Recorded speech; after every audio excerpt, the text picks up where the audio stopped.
আল্লাহ গানের দুশমন। ইন্নাল্লাহ হারাম আলা উম্মতি আল খামরা ওয়াল মাইসির ওয়াল কুবাতা ওয়াল কিদনিন ওয়াল গুবায়রা ওয়া কুল্লু মুসকিরিন হারাম।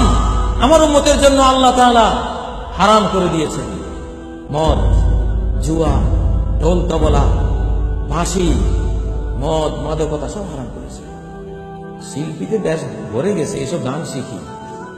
আল্লাহ নবী বলেছেন, মান জালাসা ইলা কাইনাতিন, কোন শিল্পীর কাছে যে বসবে, ফাসামে আমিনু, তার কোনো গান শুনবে, তাদের কোনো অনুষ্ঠানে বসবে, বা যে কোনো মিডিয়া যে কোনো ভাবে ওদের কোনো গান শুনবে, সুব্বাফি উযুনাইহিল আলুকু ইয়াউমাল কিয়ামা, তার দুই কানে সীসাকে উত্তপ্ত করে জাহান্নামের আগুনে ওটাকে দুই কানে ডালা। শোন, তোর গান ভালো লাগছে না, সিরিয়ালের গান, তোরা এখন গান শোনে, একেবারে সীসাকে জাহান্নামের আগুনে গরম করে এই দুই কানে ঢেলে দেয়। যখন ওই গরম সীসা কানে ঢালা হবে, কোন শিল্পীর গান টানের কোনো অস্তিত্বই তখন মনে থাকবে না। মনে আসবে, আরে কেন শুনলাম। আল্লাহ তাআলার কাছে আপনারা গান বাদ্য বাজা থেকে তওবা করুন।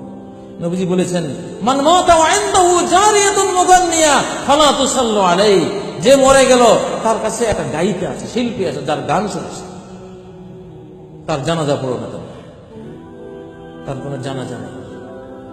এক লোক রাত্রে গান বাজনা করতেছে, নবীজি শুনে বললেন, লা সালাতা লাহু লা সালাতা লাহু লা সালাতা লাহু, এই লোকের জানাজা নাই, এই লোকের জানাজা নাই, এই লোকের জানাজা নাই। আল্লাহ তাআলা আমাদেরকে এইসব পাপাচার প্রতিরোধ করে ভূমিকম্প থেকে বাঁচার তৌফিক দান করুন।